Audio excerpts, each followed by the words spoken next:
Buenas noches, señoras y señores. En España la censura en los medios ha sobrepasado el estadio de asfixiante. Los medios de comunicación hace tiempo que dejaron de pertenecer al ámbito de la información para pasarse sin el menor rebozo al de la propaganda, y la disidencia en las redes sociales está cada vez más limitada. La llamada comunidad de YouTube, en realidad 4 tipos, los de siempre, que hacen y deshacen a su antojo, lo mismo te avisa de la peligrosidad de oír una canción de la Segunda Guerra Mundial que de ver este programa. Dicha comunidad te advierte de que ha identificado tal o cual contenido como ofensivo o inadecuado para algunos públicos. ¿Para qué públicos exactamente? Lo que ustedes hacen es estigmatizar contenidos, extendiendo la sombra de las sospechas a todos aquellos que no les siguen con obediencia canina. Lo que ustedes hacen es sucio y así como tirando a rastrero. Ustedes censuran, pero ni siquiera tienen el coraje de llamar a las cosas por su nombre.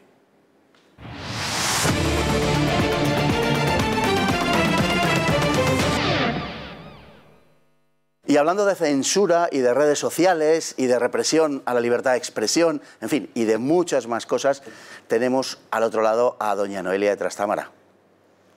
Hola, ¿qué tal, Fernando? Buenas noches a todos. ¿Qué tal? ¿Está la cosa más calmada? Está la cosa removida. Está removida, ¿verdad? Sí. Tiene toda la pinta. Pero bueno, no ha dejado de estarlo, realmente. Sí, pero cada vez con mayor intensidad. Además, tú lo acabas de explicar muy bien, Fernando. Pues, bueno, vamos a ver si las vacaciones calman el ánimo de los censores, que me temo que va a ser que no, ¿eh? Pero bueno, por depositar alguna esperanza. El otro día nos quedamos sin hablar de un asunto que era el de una agresión de antifascistas a una mujer que iba a recoger a sus hijos, parece ser, después de una manifestación. Un anuncio que, como todos ustedes saben, ha abierto telediarios, ha sido portada y titular de, en fin, de prácticamente todos los periódicos de tirada nacional. Sí, la verdad que usamos el sarcasmo porque esto ya no tiene solución. Esto me encantaría decir que es un caso aislado, que es un hecho puntual, pero desgraciadamente no es así. Otra cosa es que no salga en los medios de comunicación. En este caso, esta información no la sustraje en ningún medio de comunicación, ni siquiera en la página 47 o 57, sino que ha sido la propia víctima que se ha puesto en contacto conmigo, como me ha sucedido en otras ocasiones, con víctimas de agresiones sexuales por inmigrantes. Ellas sienten que yo puedo ser su voz, y yo medianamente en lo que pueda, por supuesto, siempre le brindaré mi ayuda. Esto fue de la siguiente forma y así me lo relató tal cual la víctima. Ella se aproximó a Moratalaz, a una de las caceroladas que se hacían, con aquello de... Estaban en contra de cómo estaba gestionando el gobierno de la nación el tema del coronavirus, ¿no? Al disolverse esta manifestación o esta concentración, llegó a casa a recoger a sus niños y sintió un fuerte golpe por la espalda en la cabeza. Este golpe tan fuerte la hizo golpear contra el suelo. Y en el suelo fue golpeada simultáneamente y repetida en repetidas ocasiones con palos, incluso con un casco de una moto, hasta dejarla prácticamente inconsciente en el suelo.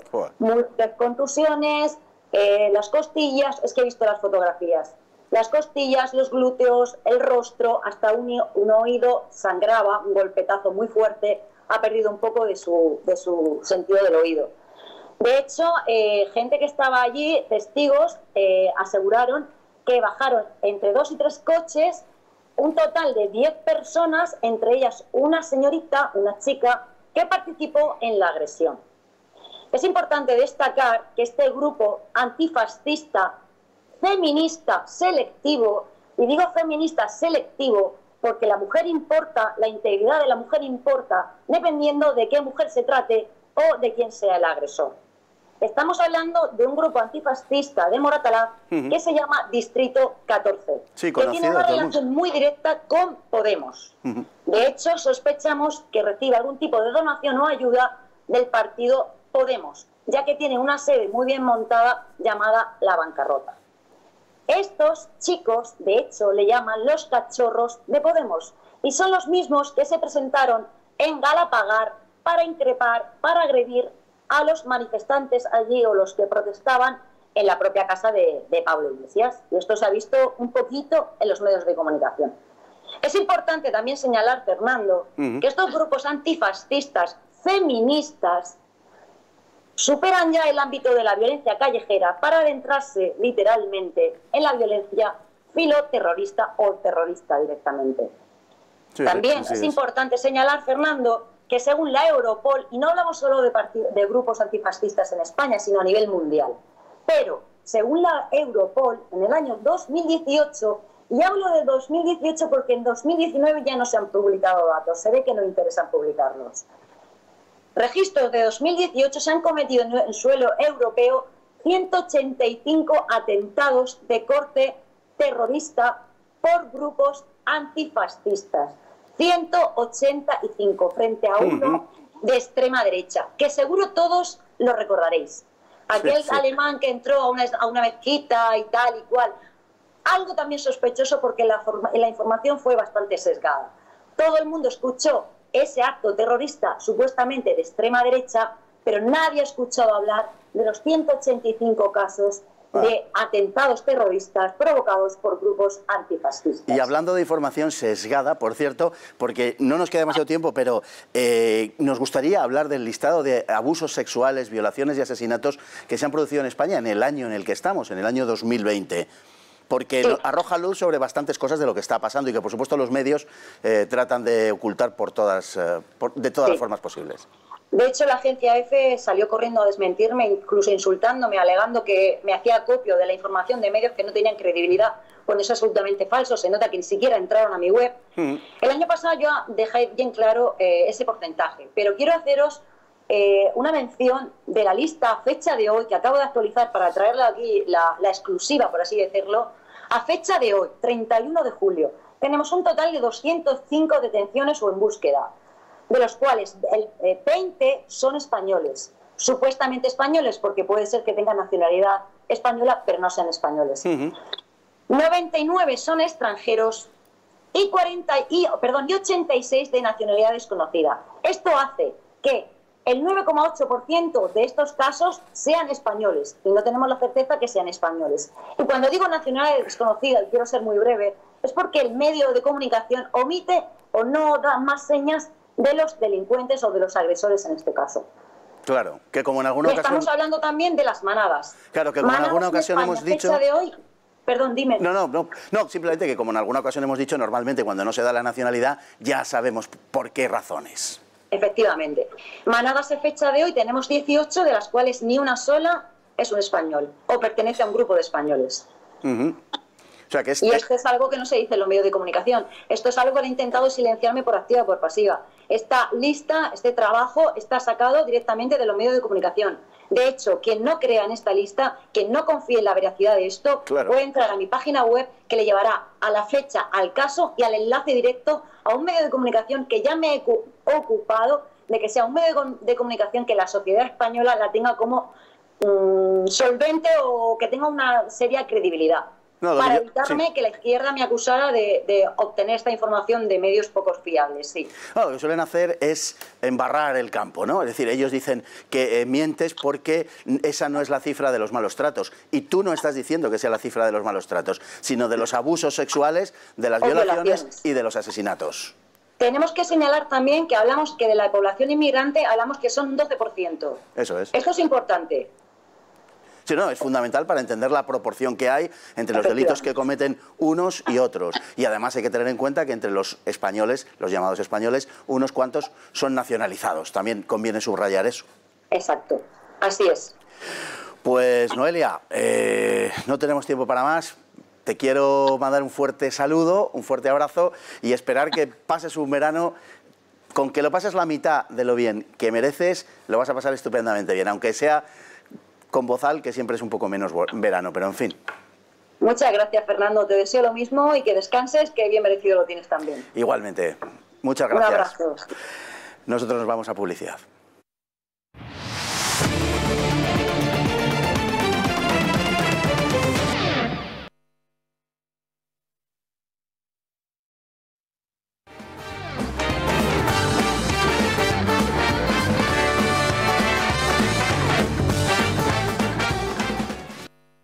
Y ahora nuestro compañero Juanma Pérez Noya nos enseña, nos muestra, nos cuenta lo peor de la semana. Buenas noches, Fernando. Pues comenzamos en este repaso a lo peor de la semana recordando las palabras de Pablo Iglesias, vicepresidente segundo del Gobierno, que ayer jueves pidió perdón a los gitanos por un hecho acaecido durante el reinado de Fernando VI. Muy poca gente en España y muy pocos niños conocen un intento de genocidio institucional. El Baró es Tartipén, no lo olvidaré para no hablar de Gran Redada. Y creo que muy poca gente sabe en España que ya en 1978, después de que hubiera habido elecciones democráticas, en los reglamentos de funcionamiento de la Guardia Civil hubiera indicaciones específicas para reprimir a un grupo etnificado concreto. Eso es la historia de nuestro país. Y es que es una muestra más de que este gobierno está más preocupado por los eslogans que por la política real. Por eso gente como Alberto Garzón ha llegado a ser ministro de Consumo. Por eso él, que presume de su supuesta formación económica, no es capaz de distinguir una tasa trimestral de una tasa anualizada. Hoy ha vuelto a hacer el ridículo en Twitter y el economista Juan Ramón Rayo se lo ha demostrado. Muchas gracias, Juanma, compañero. Vamos a pasar ahora a lo mejor de la semana porque, como siempre, no podemos dejar así a nuestros telespectadores. Vamos a ver lo mejor de la semana.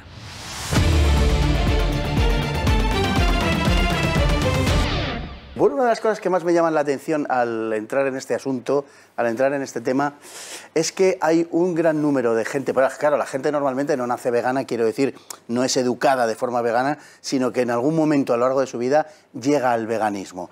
Y hay una gran cantidad de casos, por lo menos de entre los que se hacen públicos, que relatan, digamos, el fenómeno de su llegada al veganismo como una especie de conversión casi religiosa.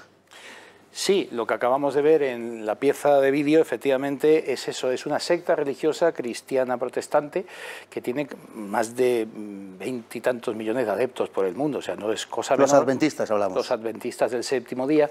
Esta señora Helen White, ella entraba en trance como Santa Teresa y tenía visión. Esta señora era analfabeta, hay que decir que no tenía ninguna cultura, tenía una frágil salud y recibió una pedrada de pequeña, literal, que la dejó muy tocada. Bien, pues en estos postulados de Helen White se basa la iglesia que ella fundó, esta secta, que dice que solamente la dieta estrictamente vegetariana sería la saludable para purificar el alma y presentarse ante Jesús, ante Jesucristo. Entonces, estos son los fundamentos. Claro, cuando se crea el sanatorio de Loma Linda, hay una cosa que es incomprensible. 3 años después, California autoriza a ese sanatorio a llamarse College of Medical, no me acuerdo el nombre, es decir, ellos ya podían impartir enseñanzas universitarias y formar médicos titulados, pero evangelistas adventistas, tal cual.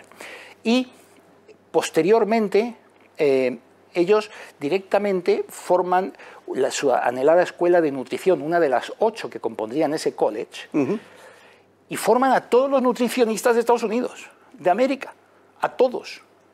De tal manera que cuando años después se crea en Estados Unidos la todopoderosa ADA, American Dietetic Association, la mayoría de los que forman el comité de esa institución son formados por son nutricionistas formados por las numerosas instituciones que ya tenían los adventistas del séptimo día, porque no solamente es Loma Linda, la Universidad de Andrews también es suya. De tal manera que el ADA, al final, años después, es dirigida por gente de estos adventistas y largan un manifiesto que es la posición de la Asociación Dietética Americana sobre la dieta vegana. Y dicen que esto es increíble, que es saludable en todas las etapas del crecimiento, incluidos los niños, deportistas, etcétera, etcétera, una cosa increíble. Lo cual hay que decir que no es verdad. Es que resulta que, sí, perdona que te interrumpa, 27 científicos firman ese manifiesto. Y esto nadie lo dice en ningún medio de comunicación. De los 27, 25 son nutricionistas formados por los adventistas del séptimo día. Todos. William Gregg, todos, o sea, hasta la directora. Todos son adventistas del séptimo día. Y se utiliza ese documento como bandera ante universidades, instituciones científicas, la propia OMS, que te enarbola y te dice, no, es que el ADA, que hoy se llama AND, American Nutrición y Dietética, dice, avala que la dieta vegana es totalmente saludable. Lo cierto es que no ha pasado el suficiente número de años desde que se impuso esta moda del veganismo para que la ciencia pueda a largo plazo establecer la investigación de cuáles son los efectos de esta dieta cuando se te acaban las reservas en el cuerpo humano. Ya se saben algunos efectos perniciosos, como por ejemplo son las caídas y malformaciones dentales. Esto ya se está comprobando. Pero lo cierto es que es una iglesia absolutamente fanática que ha logrado imponer en Occidente, porque el vegetarianismo existía en la India y tal, pero en Occidente pasó del vegetarianismo puro, es decir, con huevos y leche, pasó directamente al veganismo, gracias también a un inglés de una granja de Yorkshire, en Inglaterra, en el año 44, Donald Watson, que el hombre sufría mucho cuando los cerdos de la granja de su tío eran sacrificados, e inventa la palabra vegan, utilizando la primera y la última sílaba de la palabra vegetarian, y funda la sociedad vegana, la primera sociedad vegana del mundo. Y este tipo logra el aval científico, ¿de quién? Del hada, que le ampara ya. Es decir, yo sí, el veganismo queda impuesto, formado, pero es que me avala detrás la ciencia. Y entonces resulta que luego viene un psicólogo, filósofo, Richard Ryder, en el 1970, y se saca de la chistera la palabra especismo. Y luego, posteriormente, llega el señor Peter Singer, en el año 73, con su libro Liberación Animal, y junta todo, veganismo, especismo, y ya la cosa se... Especismo, hay que decir, por si alguien a estas alturas todavía no lo sabe, que es una especie de racismo que aplicaríamos los seres humanos al resto de animales, o como ellos dicen, a los animales no humanos. No humanos. El veganismo, en definitiva, es, yendo a los datos, es un lujo caro, es de clase media alta y urbanita, y además es, como digo, es una especie de lujo, vamos, porque la misma, o sea, la comida vegana es una comida que no es accesible a todos los públicos. Primero es caro. O sea, tú, si quieres comer esto, pues entre un papel normal y un papel reciclado, el reciclado es más caro. Pues esto es lo mismo, o sea, como la agricultura ecológica y la agricultura normal es más cara, la ecológica pues esto todavía más caro, porque es una cosa hecha para minorías. Entonces esto solamente se puede dar en las grandes ciudades.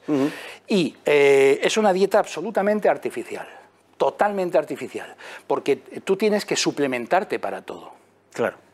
O sea, tú no puedes sacar, por más que ellos digan y pataleen, por más que digan, el 95% de los vegetales de este planeta son venenosos para el ser humano. Y el ser humano no puede digerir los vegetales más que unos pocos que ha domesticado. Algunas frutas silvestres, etc. Algunas verduras silvestres y poco más, porque nuestro sistema digestivo no está preparado para eso. Entonces, esta dieta tiene muchas carencias, evidentemente, y tienen que suplementarse. Y estos suplementos son artificiales, en forma de pastillas, de cápsulas, no te lo venden, o sea, no es una dieta natural. Luego, aparte, es peligrosísima, por supuesto, por mucho que digan, o sea, los niños no se pueden criar con eso hasta que no estén formados, hasta los 18 años, tú no puedes volverte vegano. Y hay sentencias, además, en algunos países. Sí, y hay niños que han muerto, y padres que han obligado a sus niños a ser veganos, algunos han muerto, otros, en todo el mundo, otros se los ha quitado la justicia, in extremis, a punto de morir, o sea, no, hay casos realmente graves. Es como por ejemplo, los de la sangre, los testigos de Jehová, que pues, al hijo no le niegan una transfusión. Bueno, pues aquí pasa lo mismo, o sea, aquí tú, hijo mío, vas a ser vegano por mis santas narices, te voy a creer así, o sea, pero claro, el padre resulta que se hizo vegano cuando ya era adulto. Cuando ya estaba formado y está obligando a su hijo a seguir una dieta desde el inicio de su vida. No hay derecho a eso. De hecho, ese ataque contra los zoos, a los que consideran cárceles y campos de exterminio, en fin, emplean este tipo de imágenes contra los zoos y contra los circos, es un ataque contra dos instituciones que son quizá las que más han hecho porque la gente conozca a los animales salvajes y los quiera. Sí, bueno, hablábamos en un programa anterior de cómo los zoos son reservas de la vida, de los éxitos que han tenido los zoos, no solamente en mamíferos que mencionábamos, bisonte europeo, lobo gris mexicano, cóndor de California, los mismos pandas, un montón de loros, de guacamayos, de reptiles de todo tipo. O sea, los zoos son verdaderos reservorios de vida. Es decir, pasa que a ellos les duele que las empresas privadas que tienen zoos se lucren con ellos y cobren una entrada al visitante. Pero eso no altera la naturaleza. No altera para nada. Ahora, Fernando, Si tú le cambias el cartel y en vez de poner en la entrada, en vez de poner zoo, pones santuario, y en vez de cobrar una entrada, lo que haces es pedir, te financias por crowdfunding, limosnear, sí, por PayPal, por crowdfunding, por merchandising, por teaming, por voluntarios que van allí sin cotizar a la Seguridad Social y tal, y no te lucras con él, entonces tienes todo el visto bueno, aunque sea el mismo parque, con los mismos animales, sí, y con el mismo sistema. Porque en los santuarios lo que hacen es precisamente decir, no, es que nuestros animales no van a la cadena alimentaria, van a morir y vivir aquí.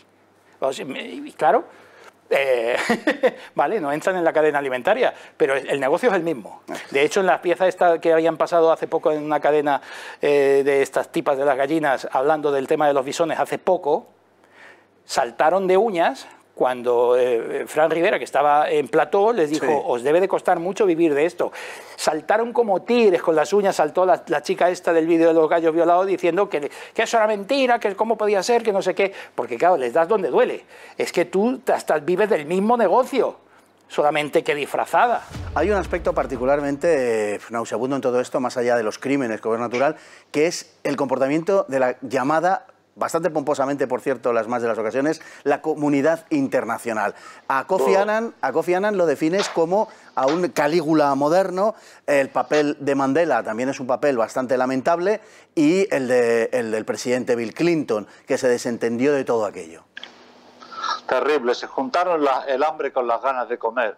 Piénsese que en aquel momento, en el 6 de abril del año 94, estaban abiertos varios conflictos. En África sí, solamente estaban Liberia, Sierra Leona, Somalia, sobre todo Somalia, y en Europa estaban los Balcanes, ¿no? Quiero decir, Estados Unidos había salido escaldada finalmente de la operación Restaurar la Esperanza en Somalia.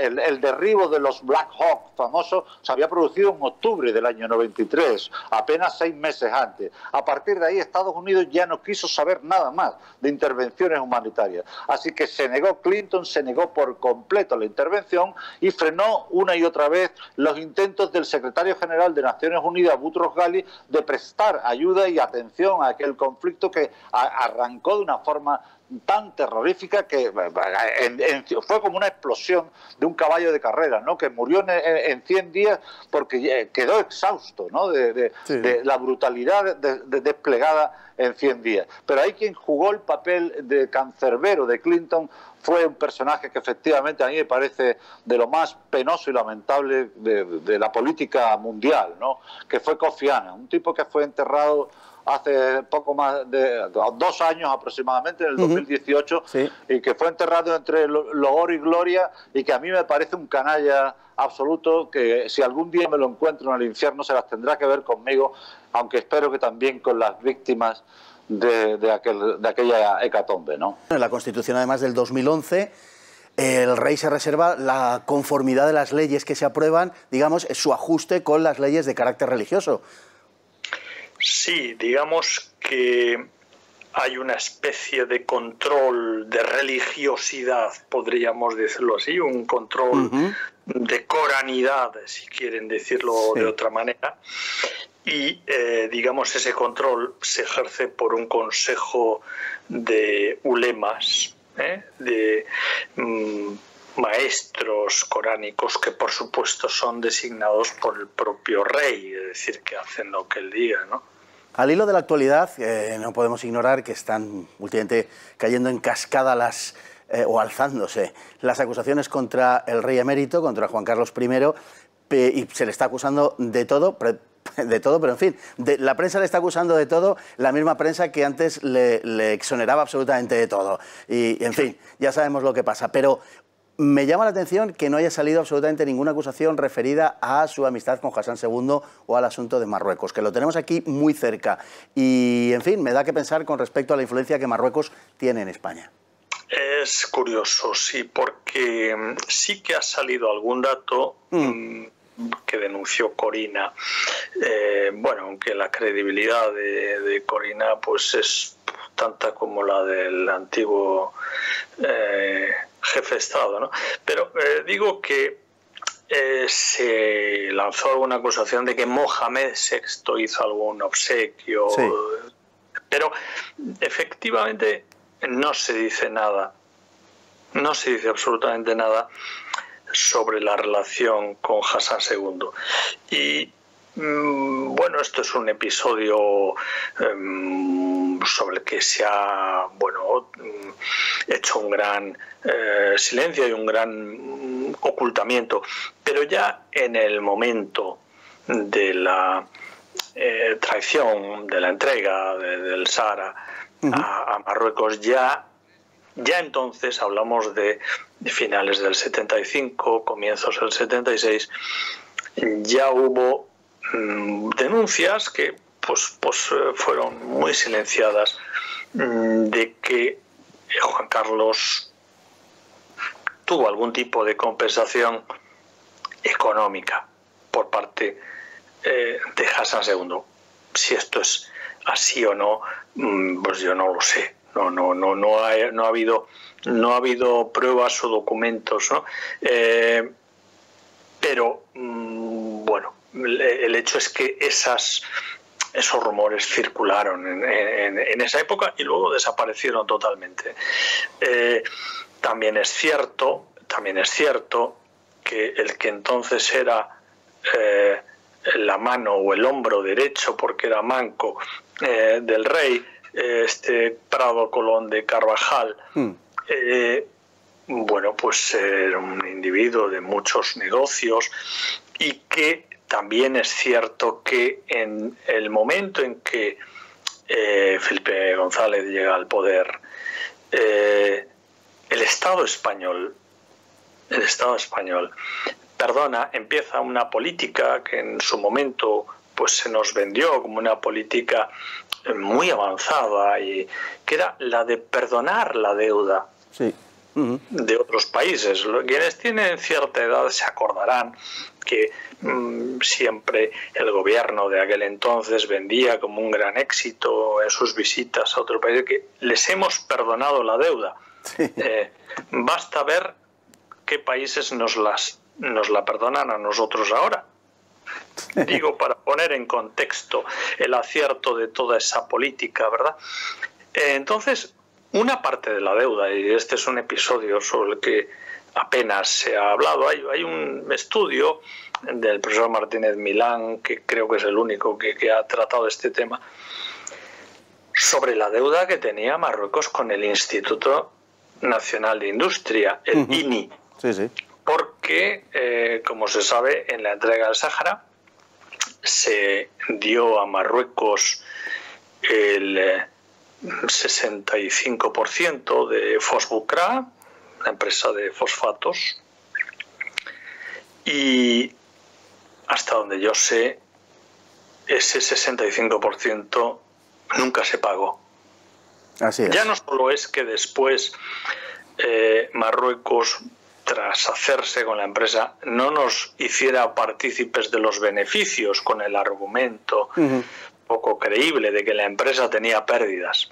No, es que ese 65% nunca llegó a ser pagado. Hay una justificación de tipo teórico para todos estos grupos que se la proporciona básicamente la Escuela de Frankfurt, al sostener que los estados europeos nacidos de la derrota después de la Segunda Guerra Mundial, caso de Alemania fundamentalmente y en parte Italia también, son exactamente igual que los estados fascistas, solamente que han mutado lo suficiente como para ganar una cierta respetabilidad, pero que en realidad su esencia básica es la de un estado fascista, porque son estados autoritarios, por más que en la realidad fueran estados democráticos y demás. Pero la Escuela de Frankfurt sostiene esto. Lógicamente eso es munición para el terrorismo.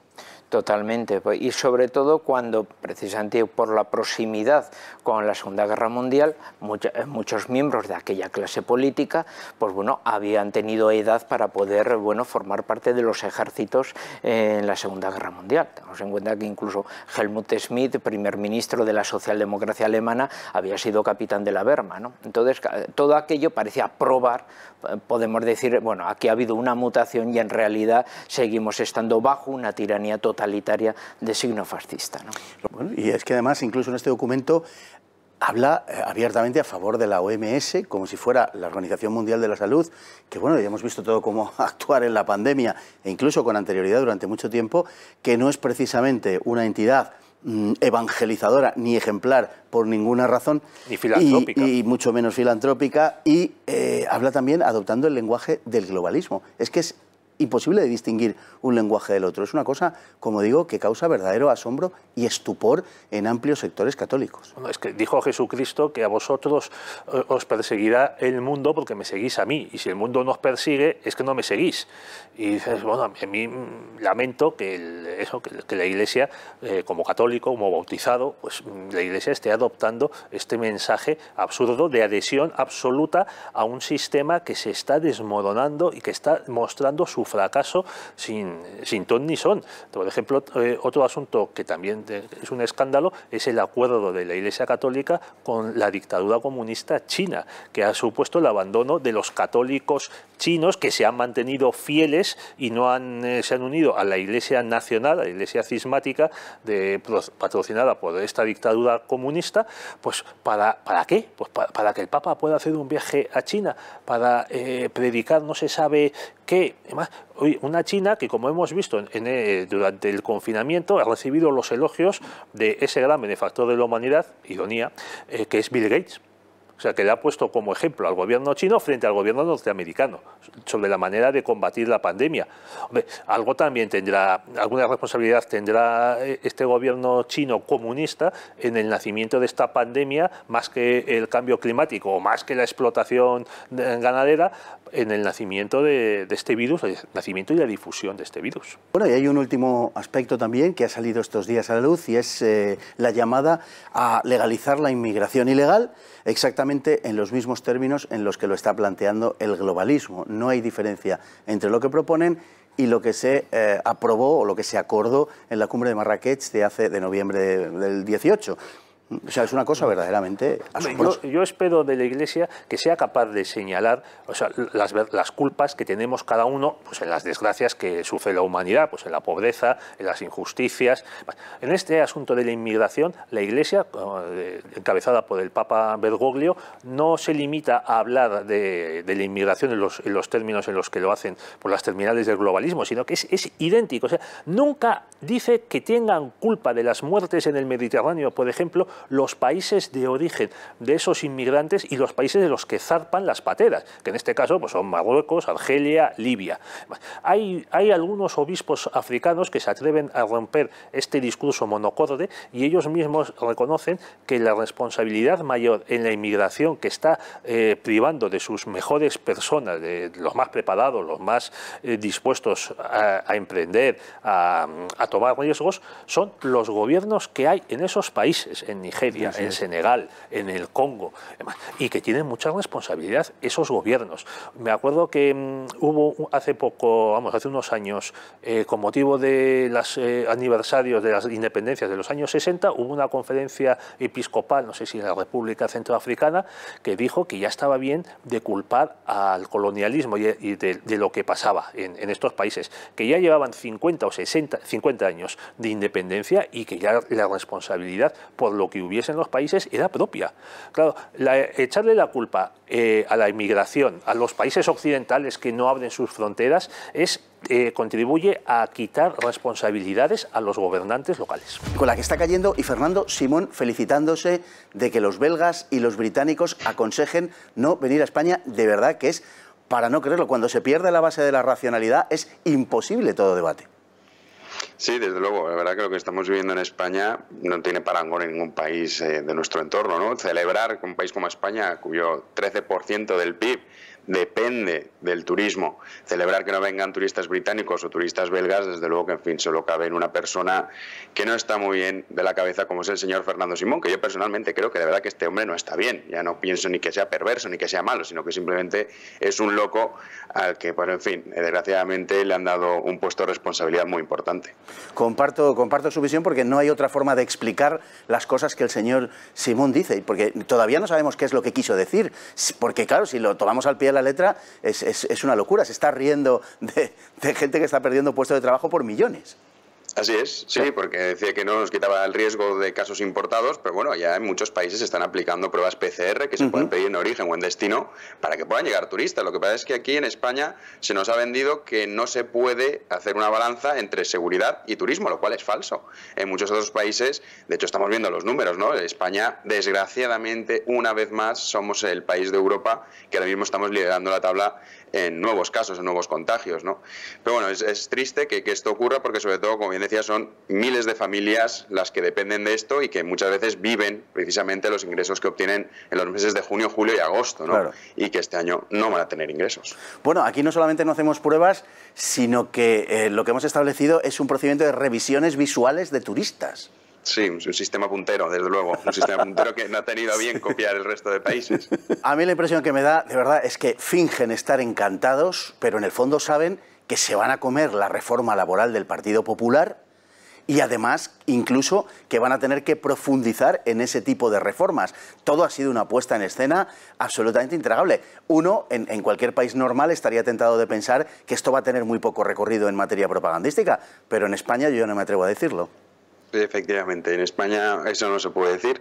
Es cierto que además también hemos visto un poco el ejercicio propagandístico que hacían, ¿no? Siempre ponían el foco en Holanda y decían, no, es que los holandeses, mira qué malos son. Bueno, estaba Suecia, estaba Dinamarca, también esos de los países frugales, que en realidad son países que han estado ahorrando y que están gobernados por partidos de centro-izquierda. El problema es que la izquierda española, Fernando, es una izquierda española que está anclada a inicios del siglo XX. Así es. O sea, no ha comprendido que el mundo ha cambiado, que tú tienes que respetar la propiedad privada, que tienes que incentivar la inversión, que tienes que incentivar que se creen empresas y ayudar al empresario, que es el que crea empleo, ¿no? Entonces, claro, esto que sí que han comprendido desde hace muchísimas décadas en otros países, como es el caso de Suecia, de Dinamarca o propia Finlandia, aquí no. Entonces es un problema muy grave. Veremos a ver cómo lo venden, porque yo creo que el gobierno va a intentar escabullirse de esas reformas, es decir, recortar el gasto público aplicando una masiva subida de impuestos. ¿Qué es lo que ocurre cuando se hace esto?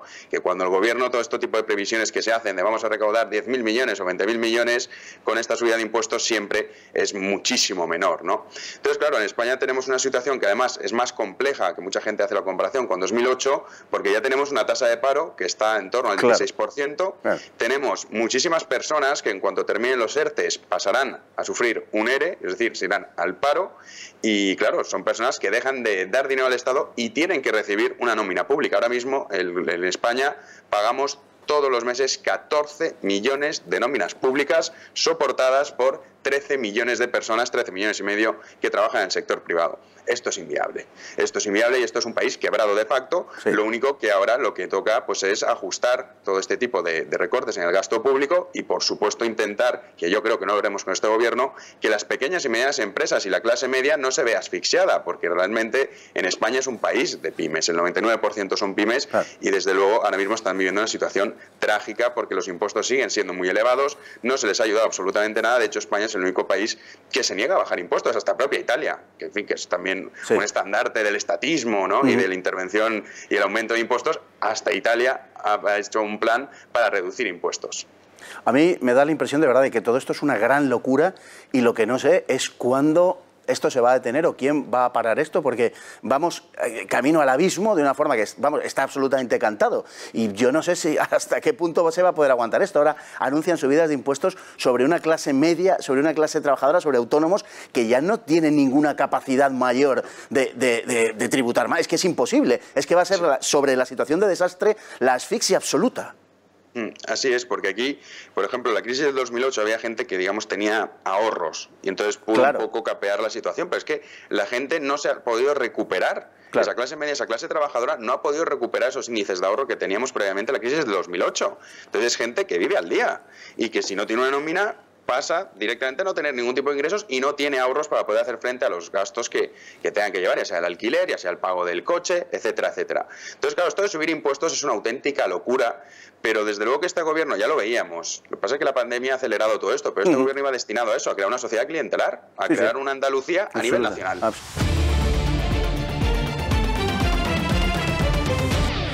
Después de visto lo cual, les deseamos que pasen un magnífico fin de semana y, para empezar, una muy buena noche.